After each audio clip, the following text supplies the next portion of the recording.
Monod, qui n'a pas encore parlé, qui a fait pendant plus de 5 ans une enquête sur les dérives de l'Europe. Lui, l'économiste, le politique, ancien député européen, il va taper fort ce soir. Il est venu pour ça. Bernard, bonsoir. Bonsoir Richard. Vous aviez anticipé, vous, la crise de 2008, la crise financière arrive aujourd'hui, vous la voyez en tout cas gros comme une maison. Peut-être juste avant cela, parce que je ne vous ai pas demandé votre avis du reste sur ce médecin, peut-être un avis avant de parler de la crise financière. Écoutez, c'est navrant, je fais le parallèle avec le professeur Fontanet, c'est ça? Oui. Non, pardon, comment ça s'appelle? Fourtillan. Professeur Fourtillan, j'ai l'impression que c'est un parallèle, sachant qu'il l'avait interné aussi, je crois, l'année dernière, qu'il a été emprisonné quelques mois aussi, qu'ils ont fini par le libérer, mais c'est un acharnement. Et moi, ce que je comprends pas, c'est qu'on laisse pas la liberté aux médecins, parce qu'en fait, le corps médical sont devenus des fonctionnaires du gouvernement, et ils prescrivent en fait le seul, d'après eux, le seul traitement possible, qui est cette pseudo-vaccination. Voilà, donc c'est navrant dans le pays des libertés et des lumières d'être contraint d'avoir une seule solution, alors qu'il y a effectivement des solutions alternatives. Moi, j'irai pas parler de dictature sanitaire. Je parle parce qu'on n'est pas encore dans des solutions globales, mais voilà, il y a un glissement, une dérive vers un régime totalitaire, en passant par le sanitaire. Mais je vais vous expliquer pourquoi. Moi, j'ai une autre lecture, c'est qu'en fait, ça cache, c'est l'arbre qui cache la forêt. Voilà. Allez-y alors, justement. Non, ce que je veux dire par là, c'est que la situation, comme vous l'avez dit, moi j'avais anticipé en 2008, la crise de 2008, 3 mois avant qu'elle se passe, c'est-à-dire au mois de juin, on avait annoncé un Big Bang du système bancaire mondial, donc qui a eu lieu le 15 septembre 2008 avec la chute de Lehman Brothers, qui a fait un effet domino dans tout le système bancaire mondial. Pour moi, c'était un coup de semonce en fait d'un système qui est à bout de souffle, qui a commencé dans les années 70, donc ça va faire maintenant 50 ans que nous vivons dans ce modèle économique ultralibéral, mondialisé, hyper spéculatif, où les banques ont pris le contrôle, la finance a pris le contrôle. Juste 2 chiffres pour que vous compreniez un petit peu ce qui se passe et qui n'a rien à voir avec tout ce qui s'est passé dans l'histoire, c'est que nous avons à l'heure actuelle environ 280 trilliards de dollars, 280 000 milliards de dollars de finances, de dettes publiques et privées dans le monde. Et la croissance réelle donc mondiale est d'environ 75 000 milliards, c'est-à-dire il y a 3 fois plus de finances pour financer le développement économique réel, et ça s'est jamais vu dans toute l'histoire du capitalisme, c'est-à-dire il y a plus de 200 ans. Donc on est à un moment, à une charnière. Il va se passer quelque chose. Je vous disais 2008, c'était déjà le premier coup de semonce. Ça a été éteint momentanément à cause ou grâce, on va dire, à l'envolée des dettes qui ont eu lieu en 2008, 2009, 2010. On était en France de l'ordre de 1200, 1300 milliards de dettes. On est au double aujourd'hui, 12 ans après. Donc ça devient exponentiel. Alors la solution qu'ont tous les tenants du système, et alors ils sont pléthores au Parlement européen, à la Commission européenne, enfin on les voit tous à Bruxelles, c'est les réformes structurelles. Alors les réformes structurelles dans leur bouche, c'est en fait casser tout le système de protection sociale créé en 1945. Je vous rappelle les 4 piliers, c'est-à-dire la sécurité sociale, l'assurance chômage, l'assurance retraite et la politique familiale. Voilà. Donc tout ça, c'est une manne d'environ 650 milliards d'euros de budget annuel qui irait bien dans les caisses du système bancaire, qui irait bien dans de l'ensemble des entreprises pour toujours avoir plus de dividendes, plus de profits, etc. Et en fait, pour eux, c'est une manne et ils font tout pour casser ce système de protection sociale en France en particulier. Mais c'est un peu général. Mais nous, on est quand même les enfants gâtés, je dirais, de la protection sociale. Et tout ça pour financer les intérêts de la dette, tout ça pour financer le remboursement de la dette qui, comme je vous l'ai dit, s'envole. Alors la dette publique, mais également la dette privée. Alors justement, là, on a une question à vous poser. C'est justement par rapport à cette dette, au rachat de la dette de la Fed, de la BCE. Vous voyez quoi? L'annulation de la dette, elle sera financée par qui? Par les particuliers? Alors, c'est pas de l'annulation de la dette. Là, en fait, il faut une espèce d'opération tampon, c'est-à-dire que comme les marchés ne peuvent pas absorber l'ensemble des dettes qui ont été faites, pour vous donner un exemple, pendant la crise Covid, la France a émis 424 milliards d'euros de dettes. C'est du jamais vu, même Sarkozy a fait à peine plus pendant son quinquennat, mais exclusivement pour financer les effets de la crise sanitaire en France. Alors c'est pour ça qu'ils essayent de la mettre un petit peu en marge, mais il s'avère qu'on était à 2300 et 2400, on est à 2830 milliards en fin d'année. Donc le problème, c'est que ça fait 48 ans qu'il n'y a pas eu comment dire, un budget à l'équilibre. On est en déficit depuis 48 ans. La dette ne cesse de s'envoler, les déficits ne cessent de déraper. Avant la crise Covid, on était déjà à 100% de dette par rapport au PIB français, et nous sommes sortis avec 120% de dette. Donc on est en train de glisser et de se rapprocher tout doucement des pays du Sud, l'Italie, la Grèce, etc. Alors, la question, c'est est-ce qu'on va arriver à une banqueroute finalement, d'après vous? Alors voilà, moi, ma théorie, c'est que en fait, il n'y a pas que la France, hein, c'est l'ensemble de l'Occident basé sur ce modèle ultralibéral et de libre-échange et qui est entre les mains des multinationales qui, entre parenthèses, ne font des profits mérifiques, mais s'organisent pour ne pas payer les impôts sociétés dans les pays où ils font du business. Voilà. Donc moi, je suis un capitaliste, je suis un libéral, je suis pour la libre entreprise, pour les profits quand il y a des affaires, mais par contre, à un moment donné, il faut renvoyer l'ascenseur, il faut payer les impôts société là où on fait des affaires. Or, ils s'arrangent de passer des accords avec le Luxembourg, avec l'Irlande, avec comment dire, Malte, les Pays-Bas, des pays qui font partie de l'Union européenne. Hein, c'est ça, on a des paradis fiscaux intra-Union européenne et tout le monde laisse faire, hein, même s'ils sont réprimandés de temps en temps. Mais en fait, nous, ça nous coûte tous les ans depuis 15 ans 100 milliards d'euros.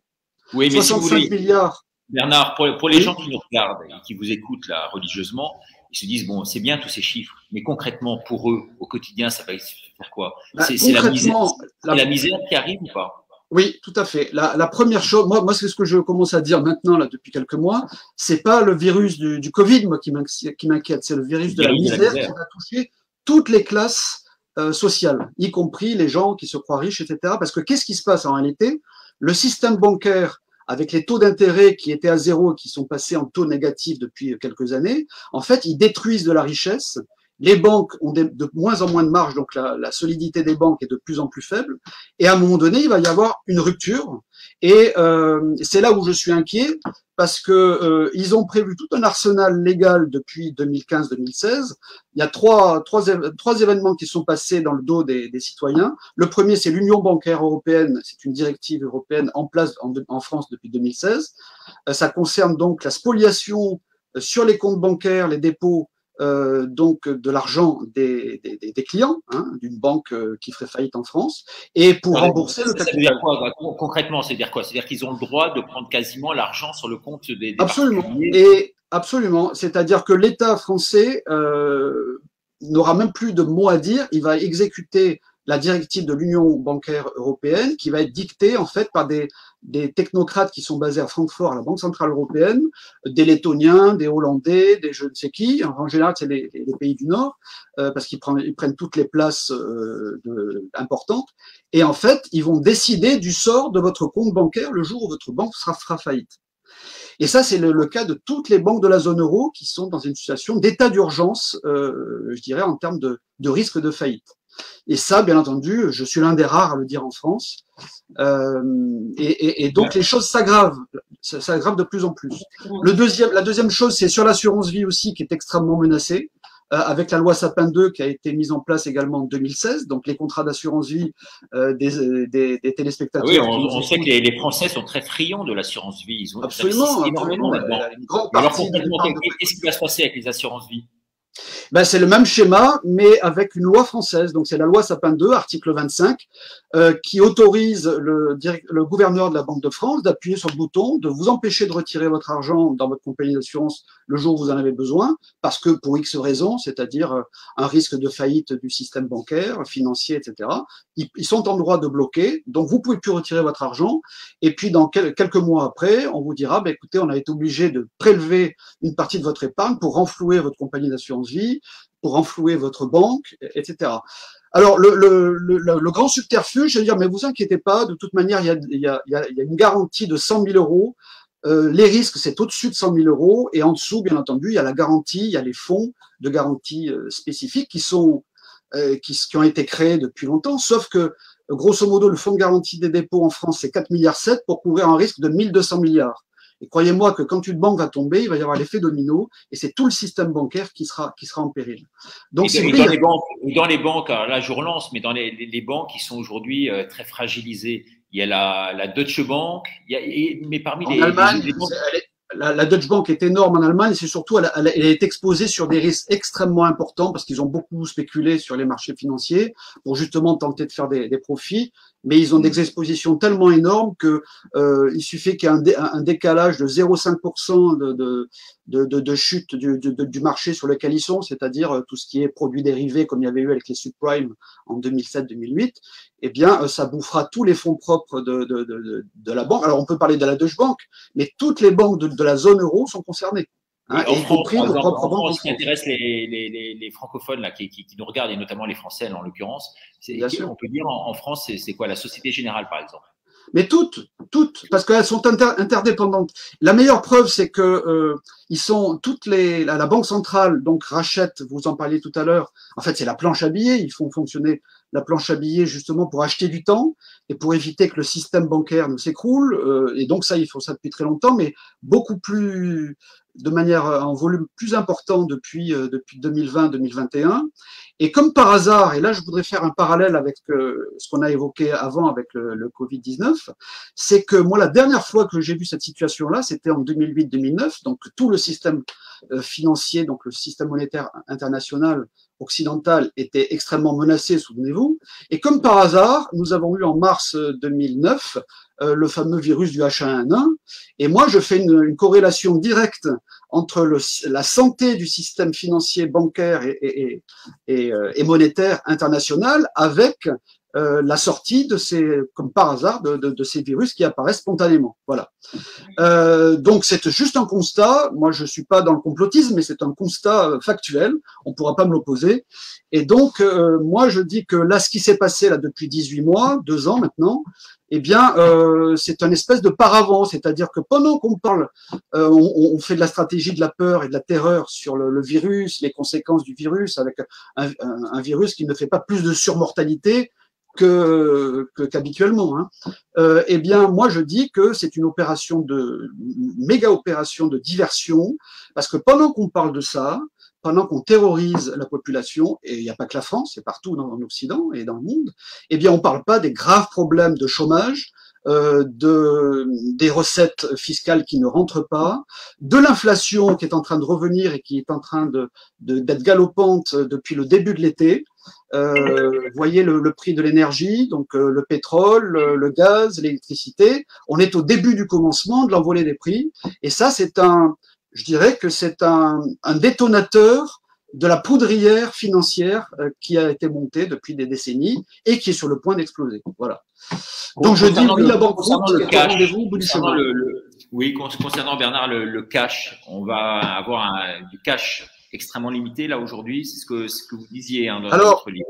Oui, il y a un lobby bancaire permanent, si vous voulez. Donc déjà, à Bruxelles, vous avez environ 20 000 lobbyistes qui sont en permanence à la Commission européenne pour influencer les eurotechnocrates, les fonctionnaires, pour commencer à leur rédiger les projets de directives, etc., qui vont toujours, bien entendu, dans leur intérêt. Et donc là, si vous voulez, il y a une pression du système bancaire pour effectivement diminuer le cash, parce que ça fait des dépôts dans les banques, et s'il y a des dépôts dans des banques, et ben ça vient ralentir, je dirais, la fragilité du système bancaire de la zone euro. Donc on est dans une situation explosive, et moi je dis que ce que j'ai appelé là, donc ce qui s'est passé depuis 2 ans avec la crise sanitaire, c'est pour moi le Corona-Libye. C'est-à-dire c'est l'acte 1 du Great Reset qui est en marche. L'acte 2, c'est la banqueroute proprement dite, et voire même donc le Corona-Libye, c'est l'indicateur avancé de ce qui va se passer, donc de l'effondrement du système monétaire, bancaire et financier. L'acte 3, c'est une prise de contrôle de la population. Et l'acte 4, c'est la tentative, probablement d'ici 2030, d'imposer le fameux gouvernement mondial dont ils rêvent absolument tous, ce que j'appelle moi les Davocrates, c'est-à-dire tous ceux qui se réunissent à Davos depuis 50 ans tous les ans. Et là, le calendrier est en train de s'accélérer, c'est clair. Bernard Renault, vous êtes d'accord avec moi? En fait, la première des banques qui va chuter va entraîner toutes les autres banques dans la même faillite. Parce que c'est un effet domino, en fait. C'est une réaction en chaîne, en fait. C'est pour ça que, par exemple, en Italie, Mario Draghi, entre parenthèses, ancien président de la Banque Centrale Européenne, que j'ai eu en face régulièrement et qui était souvent un petit peu mal à l'aise quand je lui posais des questions extrêmement précises. Donc, enfin, tout ça pour dire, je vous signale quand même qu'il se retrouve chef du gouvernement italien sans avoir été élu. Ça, c'est quand même un symptôme, là aussi, d'une absence de démocratie directe des citoyens. Donc, c'est le président italien qui a nommé Mario Draghi comme chef du gouvernement. Alors, ça peut nous pendre au nez, hein, en France, en 2022. Moi, je pense que le scénario préannoncé depuis des années d'avoir Macron et Marine Le Pen en face, moi, je pense que ça peut être un schéma tout à fait différent. Moi, je verrais très bien un nouveau candidat du système comme Édouard Philippe, et puis peut-être, si Zemmour se déclare, peut-être qu'il sera là. Mais en cas de banqueroute, moi, je n'élimine pas la possibilité de Madame Lagarde. Il n'y a pas d'élection, pas d'élection du tout, non? Alors, aussi, pas d'élection possible. C'est possible, hein, c'est une hypothèse, qui est un scénario quand même faible, mais c'est une hypothèse sur la table, en arguant que la situation est tellement chaotique et catastrophique qu'il ne peut pas y avoir d'élection dans ces conditions-là, on les reporte en 2023, et puis etc. Mais l'autre solution auquel je crois un petit peu plus, c'est que Madame Lagarde pourrait être effectivement, en cas de banqueroute, le chevalier blanc qui vienne en sauvetage de la France, qui est quand même un des pays fondateurs de l'Union européenne. Et vous voyez, donc ça peut être un scénario aussi comme ça qui peut se passer. Hein. Tout va dépendre du moment de rupture. Voilà. Alors, on a une série de questions à vous poser. Je sais qu'on doit vous libérer assez rapidement, mais on profite vraiment de l'immense plaisir de vous avoir pour en tirer un maximum de vous là ce soir, en vous posant un maximum de questions. On voudrait savoir, parmi les parades aujourd'hui, qu'est-ce qu'il faut faire? Les gens qui ont un minimum d'argent, il faut parce que vous disiez là aujourd'hui c'est scénario noir, il faut qu'ils investissent en quoi? Qu'ils achètent de l'or par exemple? Absolument, et de l'or physique. C'est ce qu'on est en train de vivre, c'est la fin du système qui s'est ouvert en 1971 avec la fin de la convertibilité du dollar et de l'or qui avait été opéré par Nixon, je ne sais pas ceux qui s'en souviennent, hein, historiquement, c'était le 15 août 1971. Donc en fait le dollar qui était baqué, adossé sur de l'or depuis 1945 a pris fin. Donc si vous voulez, ce système est né là, et à partir de là, les banques ont pris le contrôle et ont fait de l'expansion illimitée de crédit, donc ce qui a financé le développement économique réel, et puis surtout l'inflation qui est arrivée. Et nous avons eu très rapidement un phénomène monétaire qui s'est passé, ça a été, pour ceux qui s'en souviennent, le choc pétrolier de 73-74. Ce n'est pas une envolée des prix qui s'est produite, c'est un choc, c'est-à-dire que la richesse qui était dans le dollar or est passée dans un nouvel actif réel qui était le pétrole à l'époque. Et donc on a eu une envolée du prix du pétrole, ce qu'ils ont appelé le choc pétrolier. Et on est en train de revivre la même chose aujourd'hui, ça veut dire que les devises, l'argent ne vaut plus rien, que ce soit le dollar, l'euro, le yen, la livre sterling, etc. Ce sont des devises papier.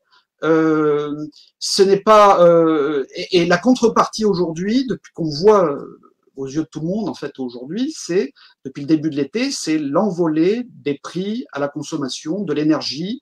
Aujourd'hui, demain, ce sera les denrées alimentaires. Il va y avoir des ruptures parce qu'on s'approvisionne beaucoup par la Chine. Il va y avoir des ruptures d'approvisionnement, de chaînes d'approvisionnement, des ruptures y compris et puis d'envolée du prix du transport maritime. Et puis il y aura des pénuries parce que les prix vont tellement augmenter, y compris sur les denrées alimentaires, qu'il y aura des pénuries dans les supermarchés, etc. Et on est à la veille du basculement de ce que j'appelle moi la banqueroute. L'exemple actuel, c'est le Liban. Au Liban, vous avez le gouvernement qui a fait banqueroute, le système bancaire qui a fait faillite, et la banque centrale du Liban qui est assaillie par la population, parce qu'ils ont faim, il y a des problèmes d'alimentation et la population est en soulèvement. Moi, je dis, dans les 5 ans qui viennent en Europe, ce sera la même chose. Alors, Bernard, encore une série de questions concernant la monnaie, puisqu'on en parle. On entend beaucoup parler du Bitcoin, là, toutes ces monnaies-là. Là. Vous y croyez, vous, ou pas? Non, j'y crois pas. D'abord, ce n'est pas une monnaie. Elle n'a aucune contrepartie de richesse, c'est-à-dire que c'est du vent. Alors moi j'ai été insulté à l'époque quand je disais ça il y a déjà 5-6 ans avec les présidents d'associations qui défendaient le nouveau monde parce que vous savez en fait moi je pense que tout est inscrit dans l'histoire et tout se répète en fait. Ce qui s'est passé dans les années 20 en Allemagne avec le Weimar, c'est ce que l'on va connaître bientôt. Ce qui s'est passé après la Révolution en 1793-95 avec la crise des assignats, ça s'est déjà produit dans l'histoire et donc l'histoire se répète. C'est ça qu'il faut bien comprendre. Et c'est ce qu'on est à la veille de cet grand événement. Et donc non, le Bitcoin, ce n'est pas une monnaie, c'est pas ni une crypto-monnaie, c'est un placement financier à très haut risque que prennent les investisseurs. Alors tant que ça monte, ça va, mais un jour ou l'autre, ça va redégringoler. Et comme tous les autres actifs, que ce soit les obligations, la bourse, l'immobilier aussi, qui a énormément augmenté depuis les 25 dernières années. Et tout ça est en bulle, et quand il y aura la banqueroute, tous les actifs vont s'effondrer. Alors, encore 2 questions. La première, c'est que vous êtes un brillant HEC, vous avez également été député européen. L'Europe, vous connaissez par cœur, vous étiez à l'intérieur, vous avez vécu ça, vous avez mené une enquête, ce que je disais en introduction, pendant 5 ans. Aujourd'hui, les rouages, vous les maîtrisez. Vous trouvez que c'est vraiment pourri de l'intérieur, cette Europe-là, telle qu'on nous la réserve aujourd'hui? Oui, absolument. Alors moi, je suis pas un fan du Frexit, parce que politiquement, c'est une folie, ça nous amènera le chaos politique et social.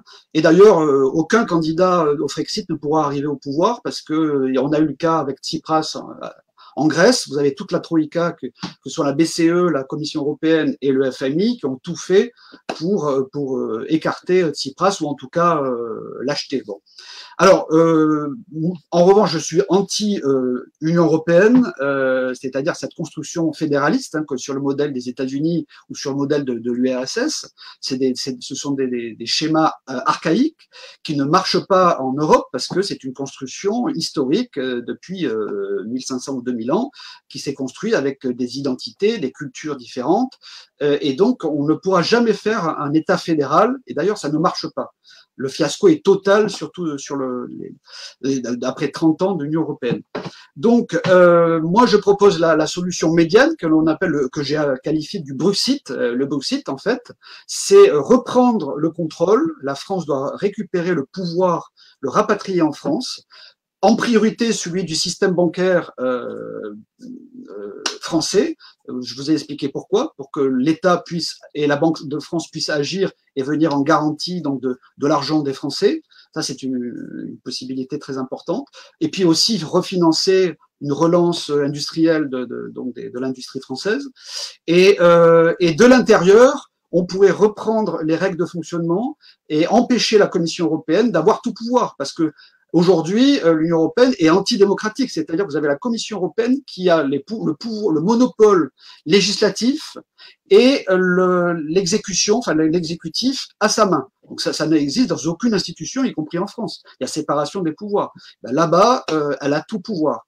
Donc le Parlement existe, mais c'est une façade pour rassurer les citoyens européens. Mais en réalité, on est là juste pour être consulté, pour bien répondre et pour entériner la directive qui a été pondue par la Commission européenne. Ça fait 30 ans qu'on nous a vendu cette Union européenne. C'est un échec total, extrêmement coûteux, et qui profitent qu'aux multinationales en définitive, qui s'enrichissent, et puis la population qui s'appauvrit, et pour les raisons que je vous ai évoquées. Donc on arrive à un point de rupture, et je pense que la banqueroute va emporter l'Union européenne et va emporter l'euro. Et donc à partir de là, parce que je veux quand même donner une note d'espoir quand même à vos téléspectateurs, c'est que je pense qu'il faut passer par cette banqueroute qui peut être salutaire, donc pour qu'ensuite on puisse rebâtir une Europe des patries avec on est d'accord d'avoir une tour de contrôle à Bruxelles qui fasse la coordination entre les grands projets, les États membres, etc. Mais on garde notre indépendance, on garde notre pouvoir en France, on est maître de notre destin, c'est le seul souverain, c'est le peuple. Voilà.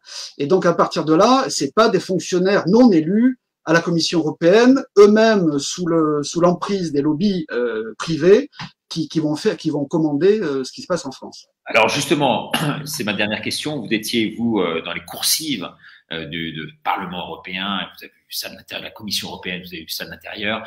Vous avez vu beaucoup de lobbyistes dans les couloirs. C'était truffé. Je crois qu'on peut le lire dans votre livre, dont vous pouvez rappeler le titre là, parce que je l'ai pas sous les yeux là, avec mes problèmes de je l'ai porté. Ah, vous l'avez. On le voit. Voilà. Donc c'est l'Eurovision pour les peuples, c'est le terme générique, mais le plus important, c'est donc en dessous, c'est le patriotisme ou la banqueroute. Donc vous avez compris en fait que moi je défends le modèle de patriotisme économique et de politique, et de patriotisme politique. Et donc c'est la seule solution pour reprendre le pouvoir, rapatrier le pouvoir qui est à Bruxelles et à Francfort à la Banque Centrale Européenne, et donc de pouvoir effectivement redonner le pouvoir en France et puis reconstruire en fait le pays qui a été dévasté par 50 ans de dirigeants qui nous ont trahis. En fait, moi je vais vous le dire, Macron c'est un fonctionnaire de Bruxelles. Pour vous donner un seul exemple, Madame Ursula von der Leyen, qui est la présidente de la Commission européenne, après Juncker, pour ceux qui s'en rappellent, elle est venue le 23 juin dernier en France, reçue à l'Élysée par Emmanuel Macron. Vous savez que l'année dernière, ils ont passé le plan de relance européen, financé en grande partie par la France. Donc, grosso modo, on donne 100 €, hein, je schématise, et on va nous restituer 40 €. Bon, au passage, on perd 60 €. Bon, et donc elle lui a dit bon, mon petit Emmanuel, si je te verse je te fais un premier versement sur le plan de relance pour la France, donc d'environ 5 milliards, mais j'y mets deux conditions. Un, tu mets en place le pass sanitaire en France, donc le certificat européen de vaccination, hein, l'équivalent qu'ils avaient passé le 1er juillet dernier, et lui il a fait le 12 juillet. Et deux, tu mets en place la réforme des retraites, donc le rallongement, la durée. Donc vous voyez comment ils déconstruisent tout le système de protection sociale, pièce par pièce, et c'est la politique des petits pas depuis 30 ans, hein, depuis le traité de Maastricht en 1992, et on voit que plus on a d'Union européenne et plus la France est affaiblie dans tous les domaines. Bientôt, là, à partir du 1er janvier, Macron va devenir le président. Voilà, ce que j'allais vous voilà. dire. Donc là, son dossier le pantin de service va devenir le président de l'Europe, quoi. C'est vraiment. Voilà, c'est ça. Alors de l'Europe, j'aime pas trop. Moi, en fait, de l'Union européenne. Parce que pour moi, l'Union européenne, ce n'est pas l'Europe. L'Europe existait avant l'Union européenne, elle existera après la fin de l'Union européenne. L'Union européenne, c'est un schéma institutionnel supranational, mais c'est une construction artificielle. Hein, c'est ça qu'il faut bien comprendre, qui donne tous les pouvoirs aux fonctionnaires. Bon. Voilà, donc il va se retrouver président français pendant le semestre 2022, et il va tenter éventuellement de mettre en place le fameux dossier de la défense européenne. C'est-à-dire qu'on va déshabiller la France. Et puis on commence à parler de perdre notre siège, parce que ça fait partie de la politique économique aussi. Notre siège au Conseil de sécurité de l'ONU, on pourrait le partager avec d'autres pays, voire un représentant de l'Union européenne pour remplacer la France. Et vous avez la pression d'Allemagne derrière en permanence pour dire voilà, cette suprématie, cette germanisation, je dirais, de l'économie de la zone euro, qui est insupportable. Hein. Merci beaucoup. En tout cas, c'était un privilège de vous avoir ce soir sur la Une TV. Peut-être juste un petit mot de cette jeune femme qui est à côté de vous, Juliette.